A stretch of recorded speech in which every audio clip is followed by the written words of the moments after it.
सफ़र के सिलसिले में कुछ अहम मसाइल का तज़किरा पीछे गुजर चुका है, वीडियो नंबर 1, वीडियो नंबर 2 में।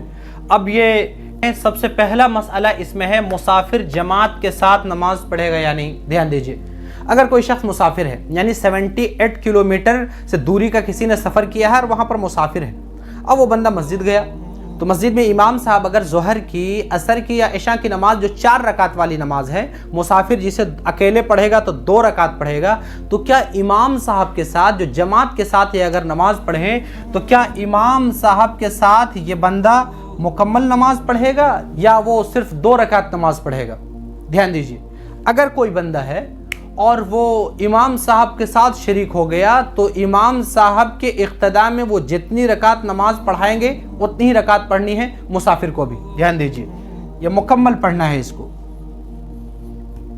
दूसरा मसला है वितर के सिलसिले में कि अगर किसी बंदे की वितर छूट गई तो क्या जिस तरीक़े से सुननो नवाफिल की क़ज़ा नहीं है तो क्या वितर की क़ज़ा करेंगे। याद रखें, वित्र अगर आप अपने घर में हो, वित्र छूट गई तब भी क़ज़ा करेंगे, अगर सफ़र की हालत में वित्र छूट गई है तब भी क़ज़ा करेंगे। बाज़ लोग कमेंट बॉक्स में पूछ रहे हैं कि वित्र की कितनी रकात पढ़ेंगे सफ़र में। याद रखें, सिर्फ 4 रकात वाली नमाज़ों में डिस्काउंट है, यानी 2 रकात करना है। जिस तरह से मगरिब की नमाज में कोई डिस्काउंट नहीं, 3 रकात की 3 रकात पढ़ना है, उसी तरह से वित्र की नमाज भी मुकम्मल पढ़नी है,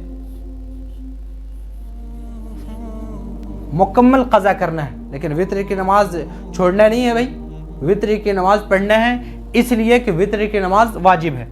अब ध्यान दीजिए, एक और मसला है जो अहम मसला है। दामाद साहब हैं, अब ये दामाद साहब ससुराल कभी कभी आते और जाते हैं, तो क्या ससुराल को वो अपना घर समझे या वहाँ पर भी वो क़स्र करेगा। याद रखना चाहिए कि अगर कोई दामाद है वो अपने ससुराल आता जाता है लेकिन वो 15 दिन से कम दिन ठहरता है, तो 15 दिन से कम अगर ठहरने का अगर किसी ने इरादा किया है ससुराल में तो फिर वहाँ पर वो दामाद क़स्र करेंगे, यानी 4 रकात वाली नमाज को वो 2 रकात पढ़ेंगे। लेकिन अगर आजकल जो बहुत सारे मामला चलते हैं घर जमाई का कि भाई वो दामाद अपने ससुराल ही के होकर रह जाते हैं, अगर ऐसा मामला है तो फिर वो क़स्र नहीं करेंगे, उसका वो अपना घर समझा जाएगा और वहाँ पर वो मुकम्मल तौर पर मुकीम रहेंगे। 4 रकात वाली नमाज को वो 4 रकात पढ़ेंगे इंशाअल्लाह। जो गुज़िश्ता वीडियो गुजर गए हैं, जो पीछे वीडियो बनाई जा चुकी है, उसको देखिए